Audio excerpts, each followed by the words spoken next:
Yes, ang ating salvation ay only comes in faith by grace alone to Jesus, but that doesn't mean we should stop there at hindi follow ang kanyang mga purpose at will for our lives. Grafting. You know that word sa TLA? Grafting. Tayo na yung na-crucify, ibig sabihin, pag tayo na yung na-crucify, wala na si Jesus doon sa cross sa buhay natin. Si Jesus na yung nabubuhay sa atin. All the things that will lead us closer to the Lord, the things that will fertilize us for us to grow and to bear fruit.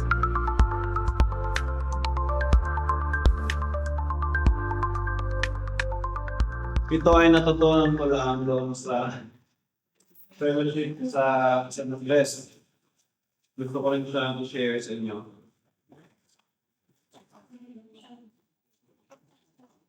Di ba sabi, dun sa binasa natin, the branch that is separated from the vine, yung hindi naka-abide sa vine, ay it cannot bear fruit.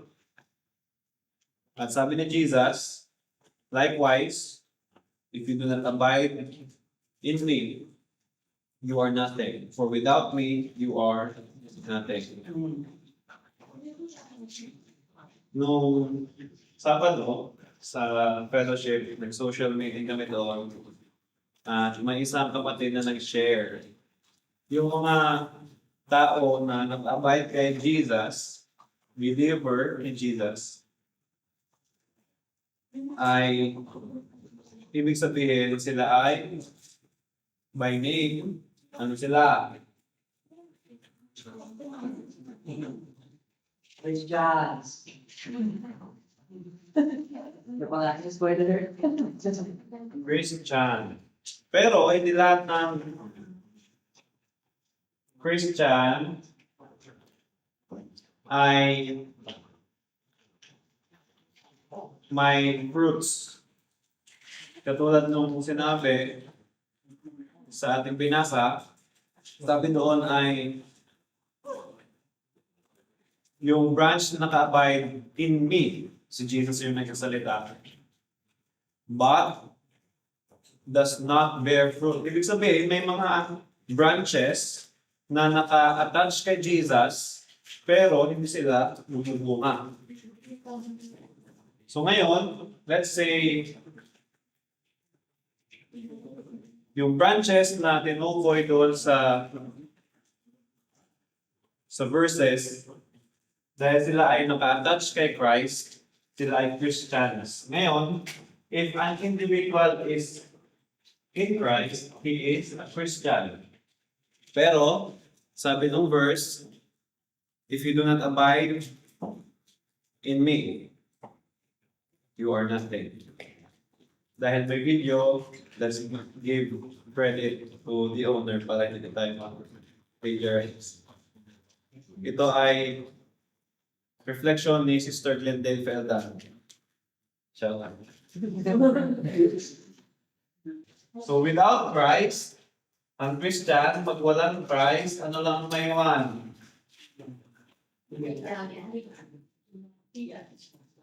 I-A-N. Ngayon, ang I-A-N, sabi ni Sister Glendale ay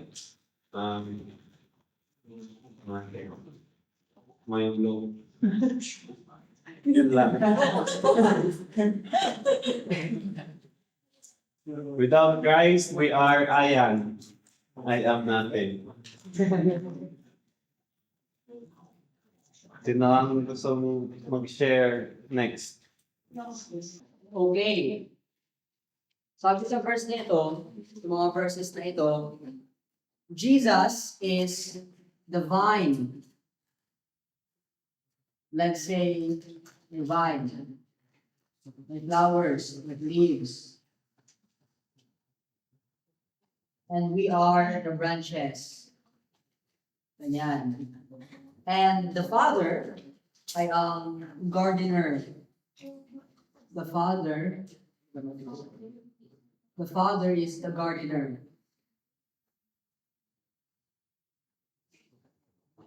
And the vine is Jesus.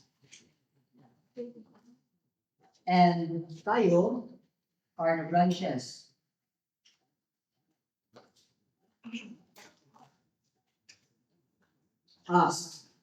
Ngayon, doon sa verses, may dalawang ways kung paano mag-result ang isang branch. Yung una is a branch that does not bear fruit.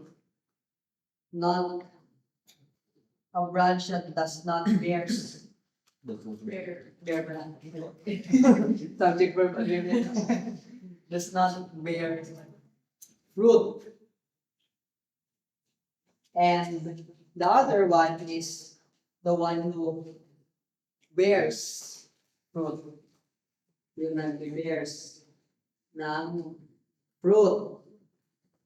Ngayon,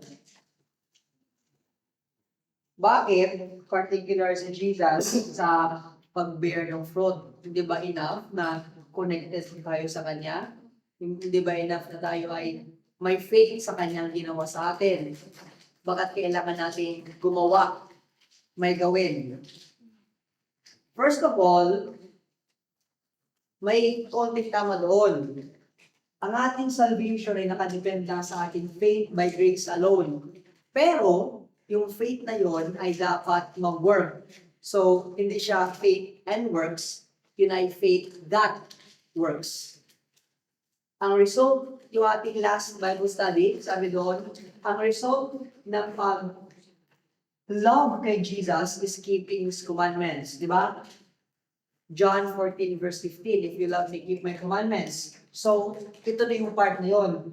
Bearing fruit means showing the fruits of the Spirit. Ano yun? Love, Love, Joy. joy, peace, peace, long-suffering, kindness, kindness. goodness. Anong pagkakaiba ng kindness sa goodness? Yan daw na sila. Ano ang pagkakaiba ng kindness sa goodness? Kindness, goodness, Faithfulness, gentleness, self-control. faithfulness, and self-control. CC. Yes. Ay, self-control. The fruits of the Spirit bears fruit. And also, love. That means God's 10 commandments. Dahil ito ay the law of love. Love to God and love to man. Kaya, ang aking point is that, yes, ang ating salvation ay only comes in faith by grace alone with Jesus, but that doesn't mean we should stop there at hindi follow kanyang mga purpose at will for our lives. We also need to show His character in our lives. Yun lang. Handa ko doon kung sinabi ni DM na yung point niya kasi ay hindi sapat na faith lang, but faith that works. Hindi, faith and works. Works cannot save us. Ba? Pero sa Galatians, fruit lang yan. Fruit Wala. of the Spirit. At ang naunang nabanggit ay love. Pag sa English, the fruit is, di ba yung is singular? Ibig sabihin, kung ano yung first that comes after the verb, ay yung ano, no? Bakit hindi kaya fruits of the Spirit are, bakit fruit lang? Ang napansin ko doon sa illustration ni GM, ganda no, na ang love, it points us to the law. Na-realize ko lang na when we keep the law of God, alam niyo, pag nagmamahalan tayo sa Love to God. Love to man. Pag nagmamahalan tayo, yung tayo, mga tao. Di ba parang masaya, no? Gives us joy. Dito sa Amar, joyful tayo kasi nagmamahalan tayo. School of So, school of love. Joy! Pag nagmamahalan din tayo, may peace. Diba? Pag guided tayo ng Panginoon, may patience. So parang love encompasses all of this. Parang part siya. Parang yung love, may fruit ng kanya. Parang, gets nyo? Parang, if we have love, if we keep love in our lives, parang these will follow. So, yun lang.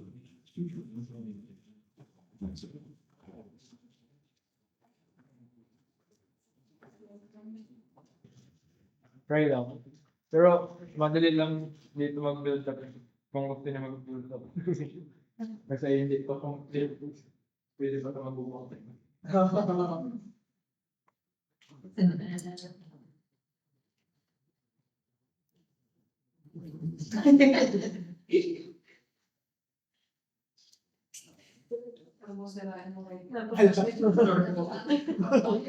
Napapabili mo talaga si Jessica.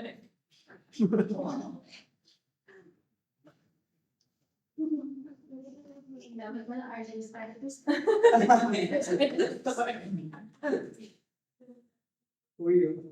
Ganda na.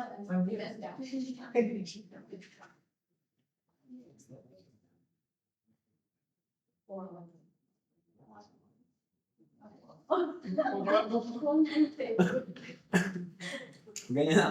Bulat. Dahon yun.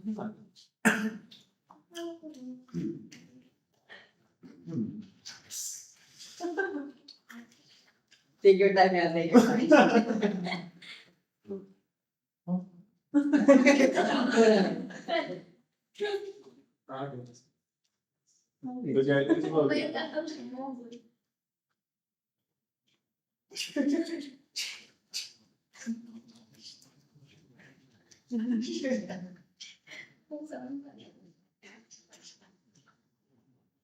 Yan.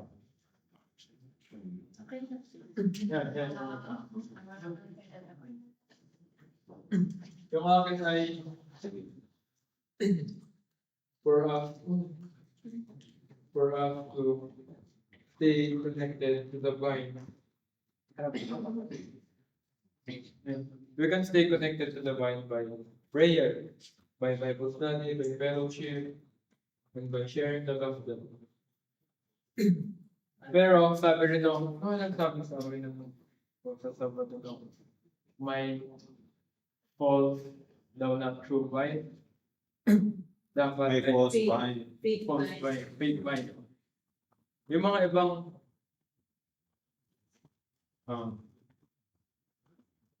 may mga ibang circumstances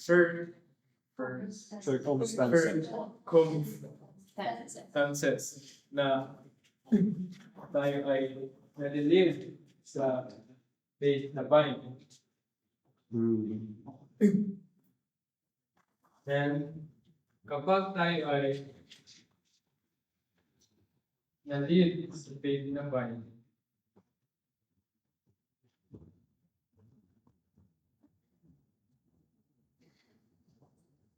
tayo ay mag-throw down sa fire at mag-burn.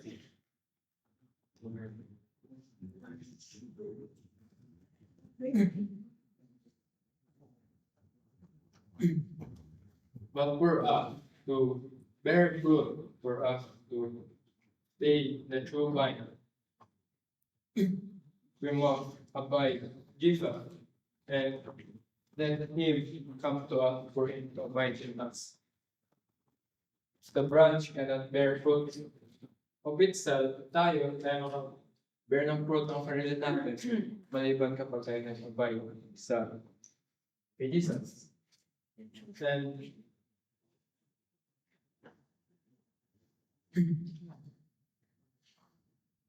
Kapag tayo nag-bear ng fruit, sabi sa verse 2, the Father, which is the gardener, prunes us for us to bear more fruit. Ang pruning, yun yung sabi ni Terry,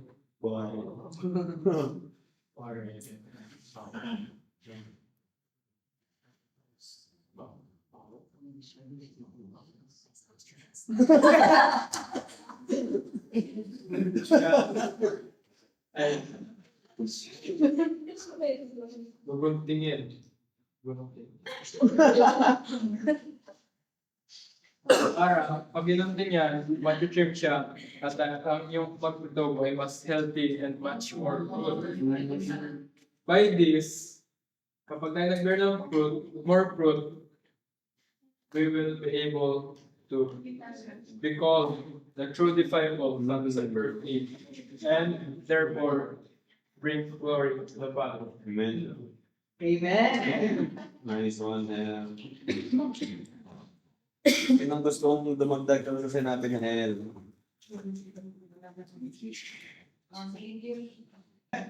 Nakakatakot guys no, kapag tayo ay isang patay na branch. Tayo ay walang halaga, sunugin na lang. So, nung last Sabbath, we found out na kung may true vine, sabi sa verse 1, I am the true vine, it means merong fake vine, may false vine. So, dito, ang tao dito, naka-abide siya kay Jesus, pero hindi siya nag-bear ng fruit. At may tao din dito na naka-abide kay Jesus, pero nag-bear ng fruit. Ang tao ko na naman dito ay naka-abide siya sa fake vine. Anong meaning ng fake vine? Ito, sometimes naka-abide tayo sa worldly things. Sagay mo ng fake word. Worldly sins. Yan. Diyan tayo naka-abide din sometimes sa fake vine. At tayo yan, mga branches. Siyempre, sabi sa Bible, kapag tayo hindi naka-abide sa true vine, which is si Jesus, tayo ay masusunog. Tayo ay mamamatay. Kaya ano ang kailangan natin gawin? Manghinaan ba tayo ng loob? Isipin ba natin, wala nang chance kasi ako ay naka-abide na sa fake vine, sa sinful words. Kaya anong gagawin natin? Pero sabi sa chapter 1, I am the true vine and my Father is the vine dresser. Sa ibang version, ang sabi doon, and my Father is the gardener, the farmer. Sino dito nakakaalam ng Kay tatay bigyan sa akin. grafting? You know that word sa TLA, grafting. Gamit ang kutsilyo, yung isang branch, puputulin yan, tapos lilipat sa ibang vine. Sabi dito, I am, and my Father is the gardener. Kung napapanghinaan tayo ng loob na, wala nang chance na ako'y magbago, wala nang chance na kumapit ako sa true vine. Huwag natin yung isipin kasi ang Panginoon, ang gardener, siya ang nagmamay-ari sa atin. Tayo ay tanim niya, kaya siya ang gagawa, tutulong sa atin para ilipat tayo sa true vine which is si Jesus. Amen. So, Mag-build up ako doon sa point ni Kit kasi ako ay sobrang nagandahan. Since tayo ay dito na sa topic ng agriculture, gusto ko i-add ang parable of the sower. Parable of the sower found in Matthew chapter 13 or 12. Hindi ako sure. Pero sabi dito sa parable of the sower, very similar lang. Si Jesus ang sower, nagsik siya ng binhi sa 4 types of ground. Ang unang ground ay wayside. Ang seed doon kasi kinuha lang ng mga birds, tapos wala na. The next type of soil ay the stony soil. Dito, yung seed actually nagtanim, pero mali ang drawing ko. Ang stony soil pala, on the surface ay maganda siya tingnan. But on the inside, doon yung mga bato. So, nung natanim yung seed, nagtubo siya, pero dahil sa init ng araw, nag-wither yung plant. Question, ang araw ba ay maganda sa plant or hindi? Maganda. Maganda. So, ang problem ay hindi sa plant, ang problem ay sa soil, na yung place sana na pwedeng lagyan ng roots. Wala na kasi may mga stones taking the place of the root. That's why, nag-give up. Next ay ang thorny soil. Alam niyo ba, ang soil na ito, ang pinaka-productive na soil sa tatlo. Dahil, kaya niyang magpatubo ng seeds and weeds at the same time. Pero, ang nangyayari pag nagsasabay ang dalawa, yung mga weeds ends up overtaking the seeds, the plant. This represents those people na ang kanilang side, dalawa ang pinapatubo nilang seed sa kanilang buhay. One for the world and one for God. Yung isang fit ay sa church, yung isa ay sa labas. Ang music pagsabak ay religious, sunset ay pop, jazz, and rock musics. That's why thorny soil sila. Dalawa kanilang pinapatubo. And the last one is the good ground. Dito, the plant does not only grow, but it bears fruit. In the good ground, the plant does not only grow, but it bears fruit. So, katulad ng kay Kit, ito yung question ko. Paano sa isang tao, ikaw maging good ground? Ikaw ba ay pinanganak na good ground na? O ikaw ay nare-realize mo sa sarili mo na ikaw ay wayside, ikaw ay stony, ikaw ay thorny? Paano ikaw mag-change? Huli na ba ang lahat for you to change? No! Because just like in the fake vine, the father, the gardener, is the one na nagkukuha sa iyo at naglalagay sa true vine. Jesus, the sower, can break your wayside hard soil. I-cultivate. Diligan until the wayside soil ay maging good ground. Jesus, the sower, can be the one na magtanggal ng stones sa iyong life until the stony ground becomes good ground. Jesus can be the one to take out the weeds sa iyong thorny heart until the thorny soil becomes good ground. Kaya, the point here namin again is, it's not too late and you're never too far for God to make you into a good ground and for God to put you into the true vine, which is Jesus Christ.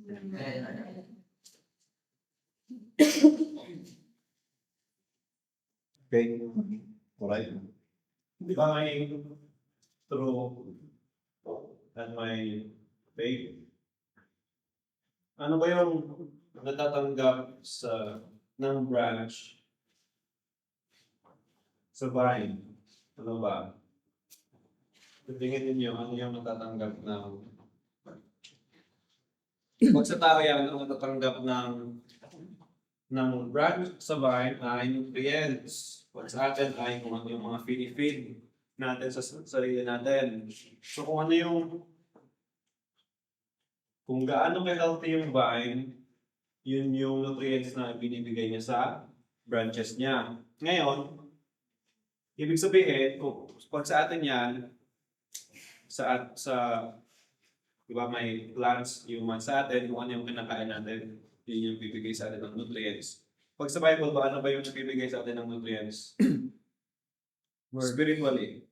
Words. Words. Di ba? Words. Ngayon, meaning, sa false, meron din words. Words, anong equivalent ng words? Teaching, philosophies, Texts. doctrines, di ba? Meaning, maaaring indoctrinated tayo ng words ng false. Let's say, what are the common fake doctrines? Fake philosophies? Follow your heart. Sabi ng iba. Ano ba? Pwede mong gawin kung ano man ang gusto mo basta wala kang nasasaktan ibang tao. Biblical ba yun? Hindi. Pero maraming sumusunod sa mga philosophies na yon. Yun yung sinasabi natin fake nutrients. Fake philosophies. Fake standards. The only way for us to be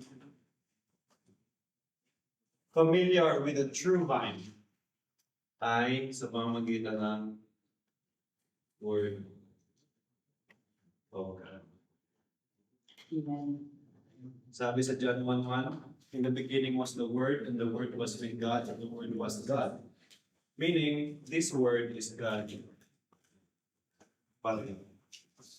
So, yun, for us to be abiding in the vine, dapat ay pinifeed natin yung buhay natin ng nutrients na nanggagaling sa Panginoon.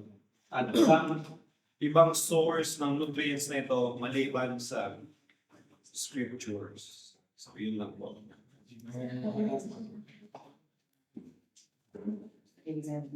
Kaya ang point ko lang ay mag-join po kayo sa aming Bible study dito sa every Wednesday and every Friday. Yes! Yes! Let's go. Kaya next is si Jaden. You felt may kukunik ako. Meron yun sa'yo rin. Hindi ako marunong. Ayaw yun. Okay lang, okay lang. Pwede magsabi lang. Opo. Okay lang. Ang sa akin ay about sa John 15 verse. Ang hindi makakaproduce ng grapes on its own. It must stay connected to the vine. Meaning we must stay in God. We must dwell in God. We must remain in God so that we may bear fruit. Yeah. In the same way, we cannot produce true spiritual fruit unless we stay deeply connected with God, stay with God, stay remaining with God, and unless we stay with God and dependent on Jesus. Our spiritual life and effectiveness are entirely sourced from Him. I-quote ko lang din ito sa 14 verse 19 nung quote ko last time na a little while longer and the world will see me no more, but you will see me because I live, you will live also. Amen. Because I live, you will live also.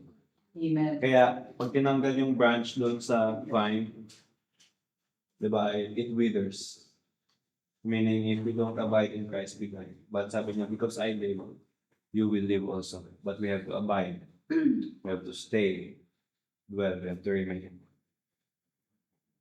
Amen. And drawing mo muna yung isang bayan Isang vine. na may po. Pababa nga yan yung vine. Rooted siya sa good soil. Okay, wait lang. Puno apple. Puno ng mangga. Puno na kayo mamunga. Ang vine kasi parang grapes, di ba? Ganito na lang. According to the Bible, rooted. Okay. Doon sa mga previous na share, it was emphasized there na kailangan ay maka-attach, kailangan ng fertilizer, kailangan ng sunlight, kailangan ng good soil. Di ba pag nagtanim tayo minsan, o yung mga farmer, kahit gaano kaganda yung soil, meron ang bunga, minsan nalalaglag. Kagaya ng, for example, ang kamatis. or pipino, nagagawang yun. Kahit anong spray minsan, may dumadapog ng mga insekto na siyang nagpapalaglag ng mga bunga. Later on, yung tanim na yun, hindi mapuslan. Wala na siyang fruit. So, ang gagawin sa kanya, bubunogin siya at ipagawa lang. Useless kung magtanim. Now, I want to go to verse 7. Sa pagtanim kasi maraming mga aspects na dapat pinakonsider na isang gardener or vine dresser. Pag dumaan yung bagyo, pag dumaan yung strong wind, time ng mga insekto, ay talaga kakainin nila lahat ng mga bunga. So, ang sabi dito sa verse 11, if ye abide in me, and my words abide in you, ye shall ask what you will, and it shall be done unto you. Yung mga strong winds, yung mga insects sa mga outside force, na nakaka-influence, na kahit meron minsan talaga nang hinain, yung fruit na yun, yung love that it encompasses everything, nawawala.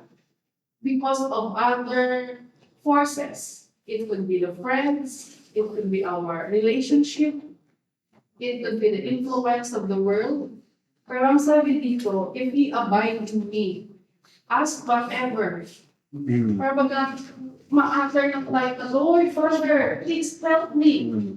Para baga, resist the evil and the devil will flee from us. Who can be against us, di ba? Yes. Kung nandiyan ang Panginoon. So a reminder for everybody, there are times in our lives na nanghina tayo.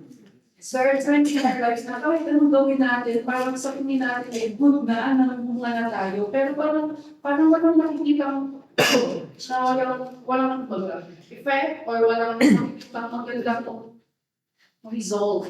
Pero ang sabi dito ay just abide and ask in prayer, Panginoon, and He will do whatever things na gusto natin. Amen.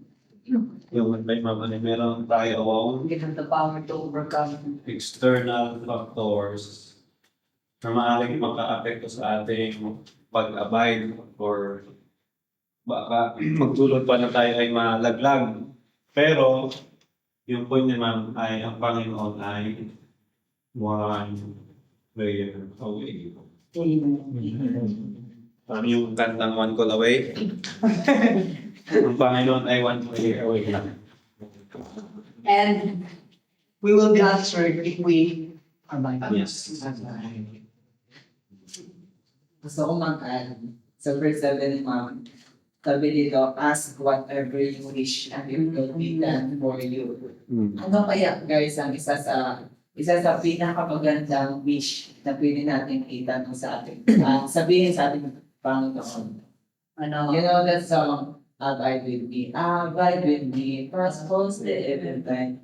Help of the helpless, oh, abide with me. Oh Lord, please abide with me. Yun yung isa sa wish na pwede natin hilingin sa Panginoon at kanya, tatanggapin niya tayo. Kasi napakaraming storm sa ating buhay. Hindi naman ibig sabihin na naka-abide tayo sa true vitamins, hindi na tayo masisira, hindi na tayo mapuputol. So sabi sa atin ay mag-abide lang tayo sa Panginoon, ang the one and only Emmanuel, which means God is with us. Amen. Ang ganda ng point ni Kate.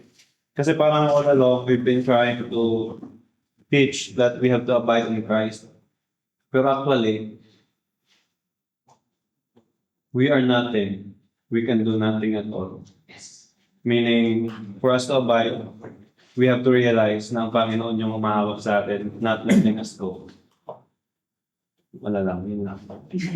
Amen. Parang yung branch, pag ay yung vine ang humahawak sa branch. Let us realize na the Lord will only let us go if we wanted to make Him let go of us. Pero pag hindi naman natin gusto na mag-let go, ang Panginoon ay hindi mag-let go sa atin. He will not leave us, nor forsake us.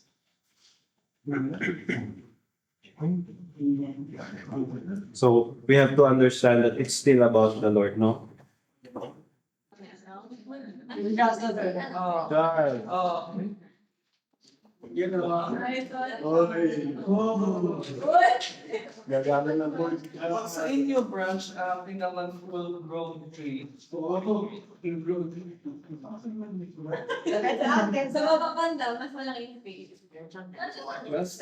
Yeah, gusto ko kanyang problema.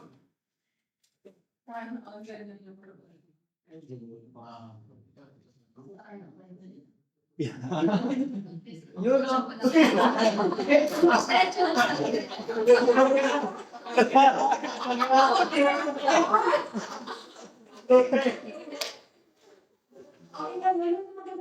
Oo, nag-a-adjust yung tao, di ba kung saan yung doon sila nag-ano. Okay lang yun.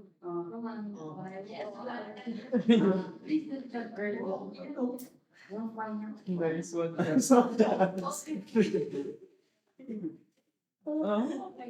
Apple tree. ang ganito lang yan. Makinig kay Charles. Di ba, sabi ng nila ay ano? Sa hiram ng tong mundo na to, we are travelers, di ba? Parang puno din. Kunwari, tayo itong puno na to, itong isang bunga na to, this is our faith to God. This is our faith to God. Our kindness, our peace, joy. Fruit of the Spirit na yun. If, kunwari, na kasala tayo, kunyari, hindi ka na kind. Kunwari, nagpapasin ka, so, marami yung bunga. Tama na. At yung fruit na yan, it's equivalent to sin. My point is, pag gusto mo Wala. na Figure na. Yan.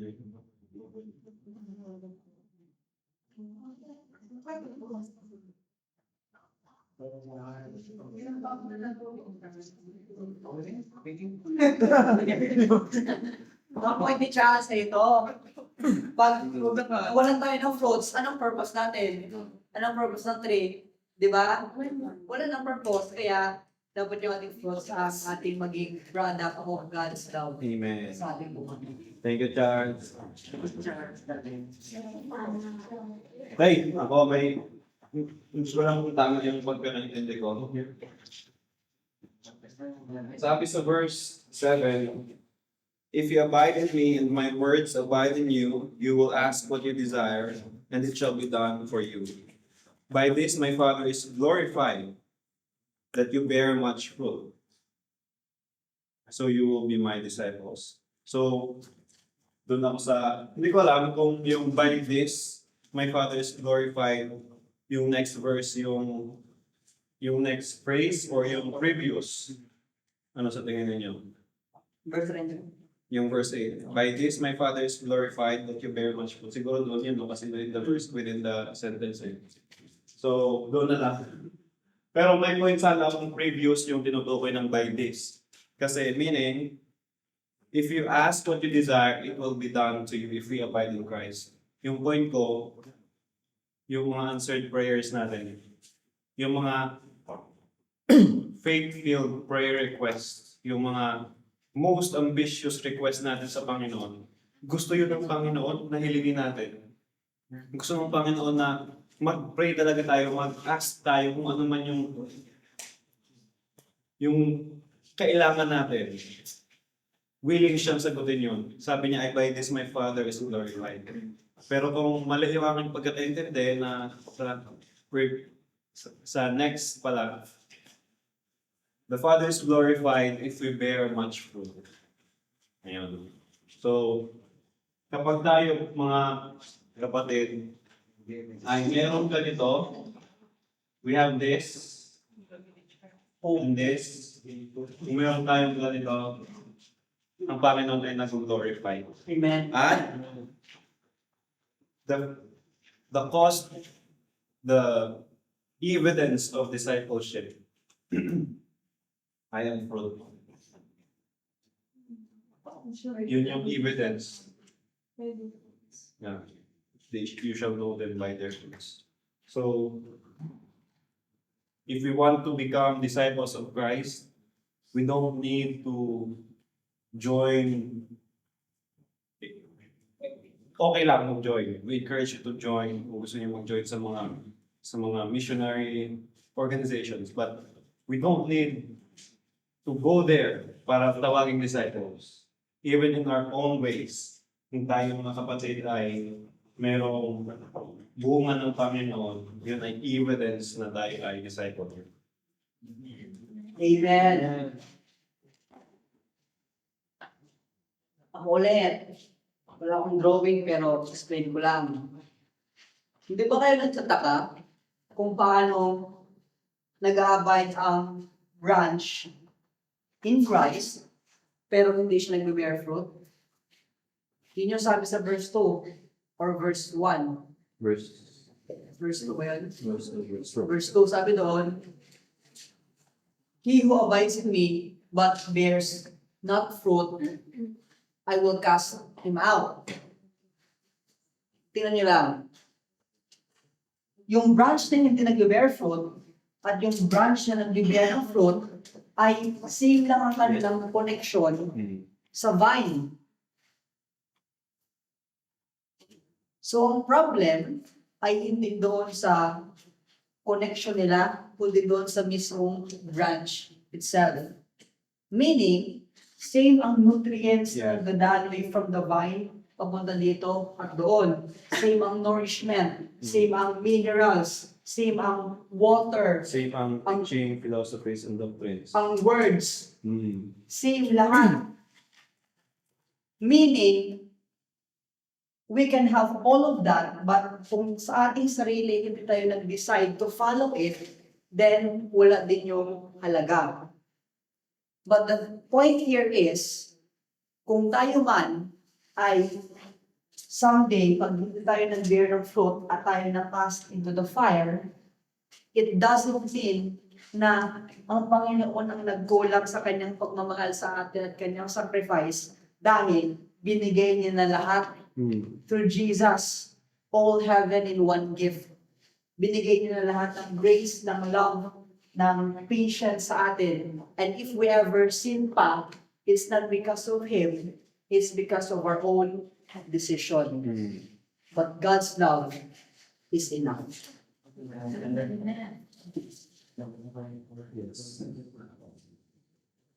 Diba sabi sa Galatians 2:20 ay I am crucified with Christ. Pag sinabi natin crucified, ano yung picture nyo?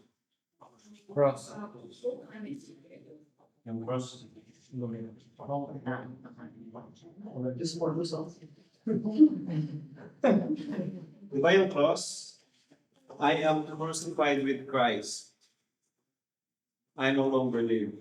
Therefore, I no longer live, but Jesus Christ now lives in me. Ngayon, alam niyo itong maganda dito. Di ba may crucify with Christ? So, may tao yan. Dito pala yun.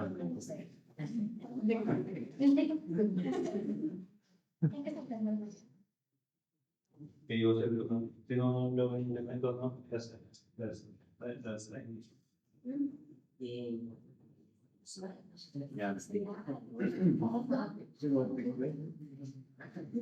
Hanggat hindi na crucify ang sarili, si Jesus yung nakapakot sa cross.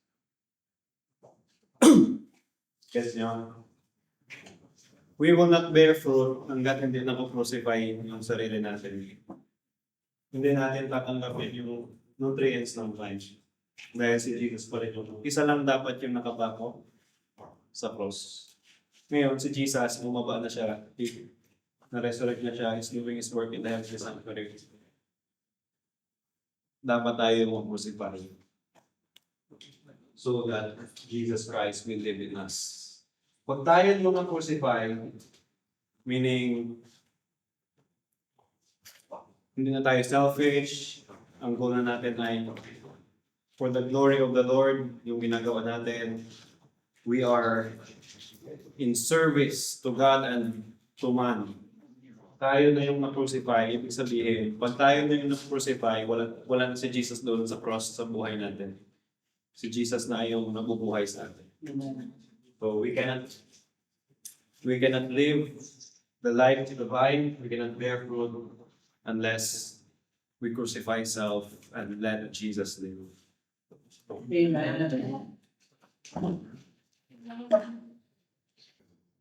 Yun.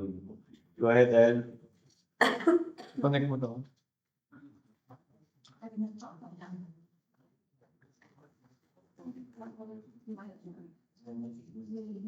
Sa akin ay, kasi naalala ko na naman yung lesson ng fertility ng pruning.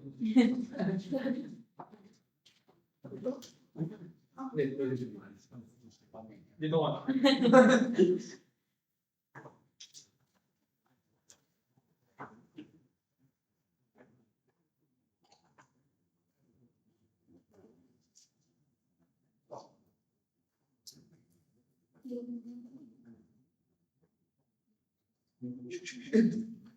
Kasi ang pruning, sabi sa Google,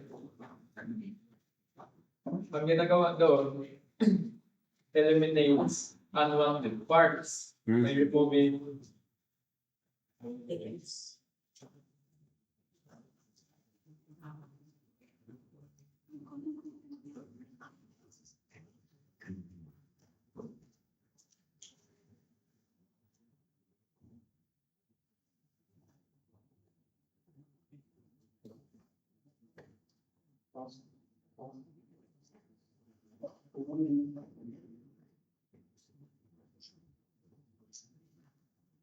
Uy. May water.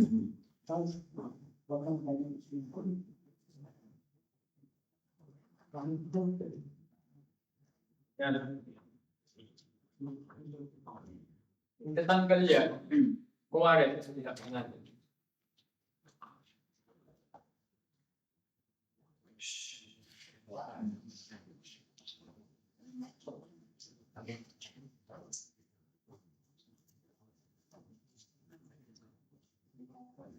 Sarap na yung may dulo ka.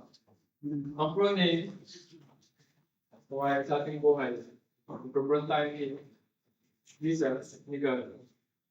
Hindi tanggal yung mga unwanted parts. Yung mga unwanted parts na yan yung mga small things na are like, na parang, I guess, medyo tayo na addicts, tulad ng ML, mga gadgets, social media. By eliminating that, we can grow.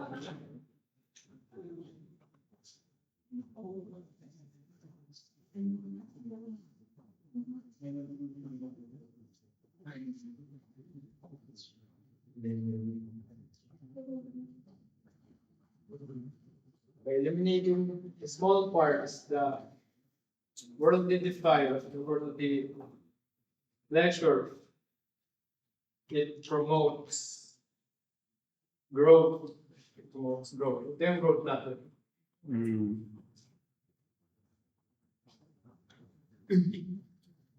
So, for us to grow, for us to bear fruit, we need to eliminate the small parts that are like the unwanted desires, the unwanted parts, the small things that we consider big, and focus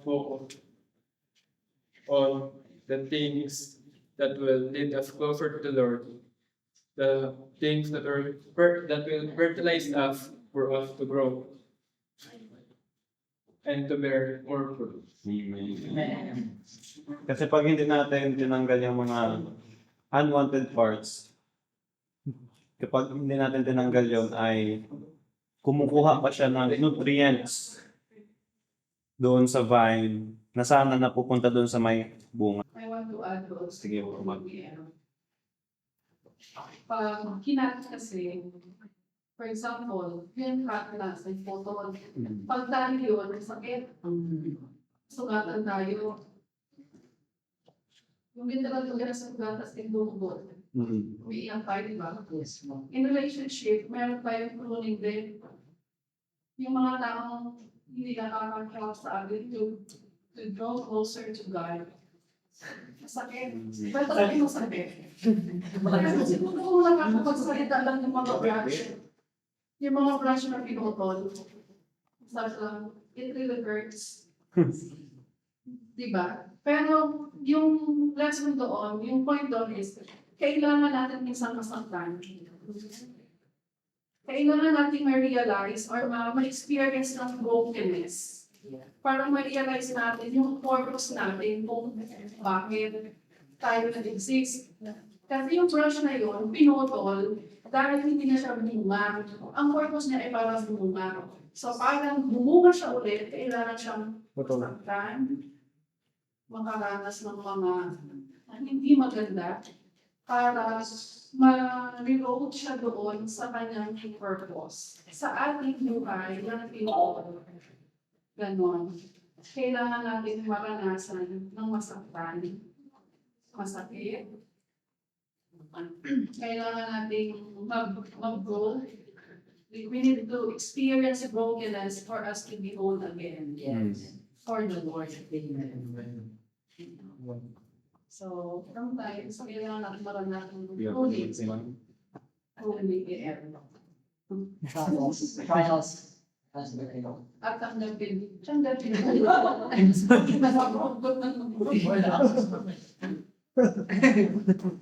Sige, tayo na dyan po.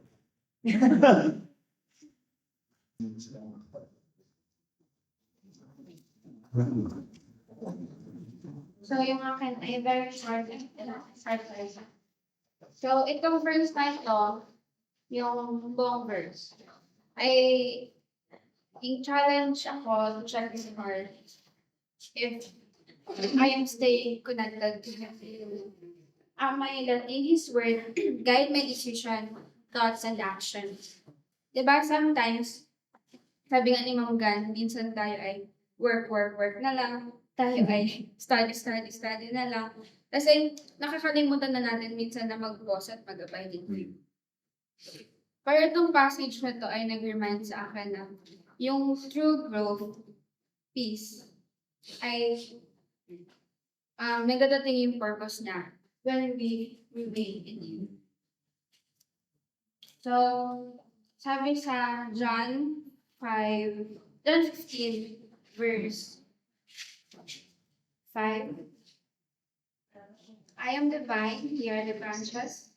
He that abideth in me, and I in him, the same bringeth forth much fruit. For without me, ye cannot do anything. So, ano ko nito yung I am the vine, ye are the branches. For without me, ye cannot do anything. So Jesus reminds us that He is the true vine and we are the branches. It is a beautiful picture of how closely connected we should be to God. Just like a branch. So itong branch na to, hindi siya makaka-survive or bear fruit if hindi siya connected sa vine. So parang tayo rin, kapag hinanap ng lakad kay Jesus Christ, paano tayo mag-grow? So, because then, kaya kung ano ko na lang solution mag-drawing diba, about sa pruning, ay, napag-usapan din natin na about the Father pruning us. Sabi ng Tida, removing things that hinder our growth. This pruning can be painful at times, letting go of our bad habits. No? So, kapag, di ba serious guys, improve na tayo, na-eliminate na yung ating mga bad habits. Worldly desires and bad habits.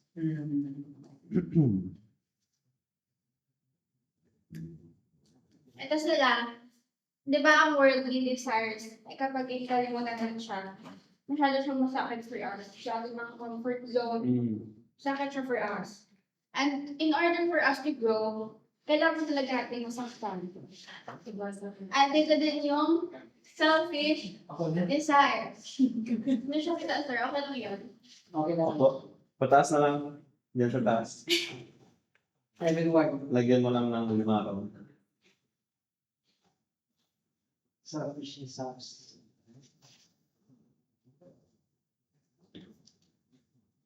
Or even relationship. Yung mga relationship na naglalayo sa atin away from Him. So, yan. Hindi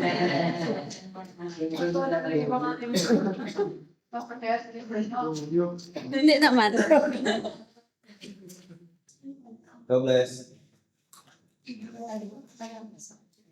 Ang akin ay parang point of view sa verse 1. Di ba sinabi dito, I am the true vine and my Father is the husbandman. I try to relate it yung sa and my Father is the husbandman sa atin. Like tayo di ba sa ibang encourage namin kung nakikita natin sa may bilan natin or like someone we know or close sa atin na nalalayo na ba or like sa faith vine ay if aware naman tayo, why not help them, di ba naman palamit yun? So, Parang nirelate mo na tayo yung vine dresser na pwedeng makatulong din sa iba. Different point of view. Wait. Ano ba? Okay, Em. Go ahead. Okay, ang aking favorite na conclusion is about the sanctuary. Alam niyo kung bakit? Because the sanctuary ay ang central doctrine ng Seventh-day Adventist Church. Pag wala yun, wala tayo. Yun na yun. Diba, last time, sorry, Flower. Like we all got this. Last time, ang ating pinag-usapan sa sanctuary ay about kay Jesus, kung anong ginagawa niya in heaven. Ngayon, ang ating pag-usapan sa sanctuary ay tayo. Okay. Remind me again ng mga furnitures sa labas. The first one is Labor. altar of sacrifice. Okay, altar of sacrifice. Dito sila sacrifice ang mga burnt offerings. Next ay ang Labor. labor. Dito naghugas dahil bawal ka magpasok dyan sa tabernacle pag ikaw ay madumi. Kung ikaw ay madumi, ikaw ay mamamatay. Then, here in the side ito? Northern side ay ang table of showbread.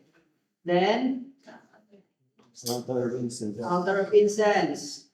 Very good. Alam niyo ba ang purpose ng altar of incense? Because every day that I have my good offering, yung blood galing dyan, travels inside, and ang priest ay sinisprinkle yung blood dito sa inner veil. Siyempre, yung blood ay mabaho. That's why ang purpose ng incense ay para tabunan yung mabahong amoy. It represents the righteousness of Jesus covering our sinfulness. Hindi na naamoy yung righteousness ng Jesus. Then, here in the southern side ay ang Candlestick. the seven-branched candlestick. And in the most holy place ay ang altar, ang Ark of the Covenant, na may crown structure dyan sa mercy seat, at may two cherubims na naka-cover looking down. And inside is the Ten Commandments, ano pa? The rod of Aaron na nagbulaklak, and the manna. Tingnan nyo lang. Ang blood ay may path, may journey. Starting from here, papasok, and once a year to the most holy place. Once a year lang. Let's look at this. The vine, Jesus, connection, bearing fruit. Ang nagre-represent sa labas na furniture sa courtyard ay ang ating connection. Ang ating connection pa lang. We are connected to Christ if first we believe sa kanyang sacrifice and if we are baptized. Yes. We are connected. Ang question, nagtatapos na ba doon? Hindi ba? Don't need to stay there because it's a path. Then, after our connection with God, is our abiding in Christ. At yon ay sa most, sa holy place. Paano yun nangyayari? Bible study.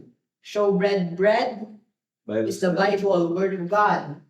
Incense. Prayer. My prayer I sent to you as incense, sabi sa Psalms. So this is prayer.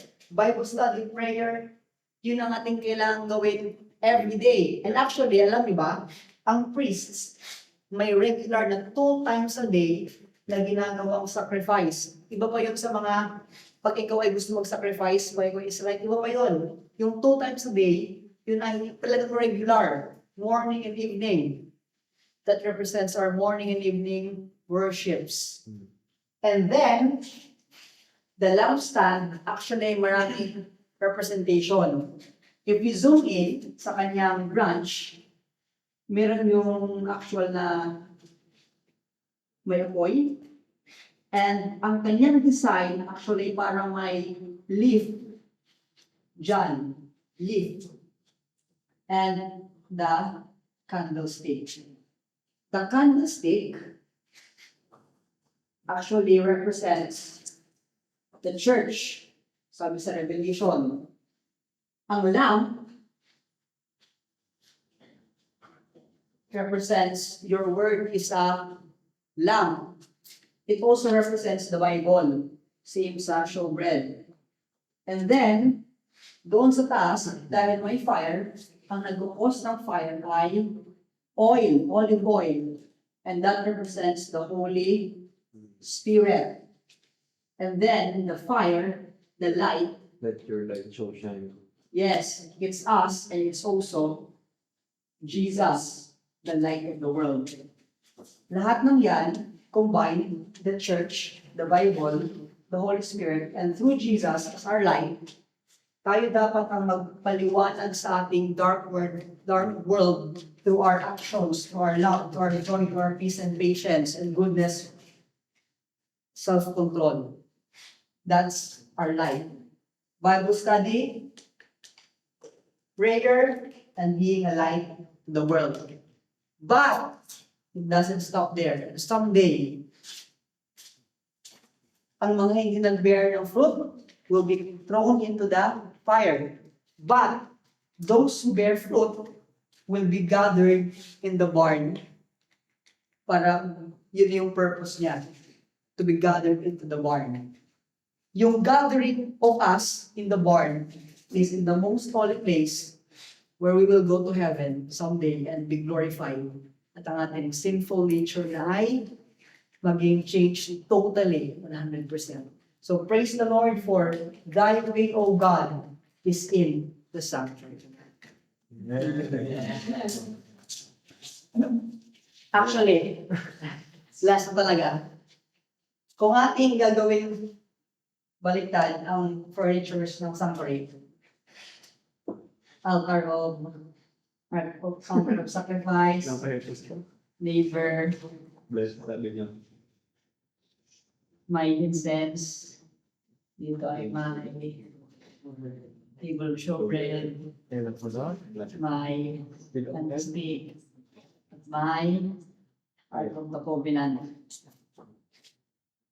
Kung ating babaliktarin yon, ang lalabas na structure is actually a cross.